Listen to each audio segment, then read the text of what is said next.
In this video, I'm going to show you how you can cancel your Zoho Books subscription. So I will cancel mine as well with you live on video, and I'm going to explain what you need to do and where the cancel button is. So go to zoho.com/books and go ahead and sign into your account.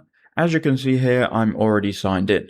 You may be on a different page. It may look slightly different depending on when you're watching this video, but you need to go to the settings icon in the top right hand corner. So wherever you are on Zoho, click on settings. But then once you're on settings, go to organization and then go to manage subscription. And from here, you'll be able to see your plan details, and you can go ahead and then click on change plan in the top right hand corner. Once you've clicked on that, you can then click on change plan again once more. It will then show you all of the plans available to you, and your current plan will be in the top left. If you just scroll down though, you can then choose the free plan and click cancel subscription. Then give them a reason why you want to cancel, and then click again cancel subscription.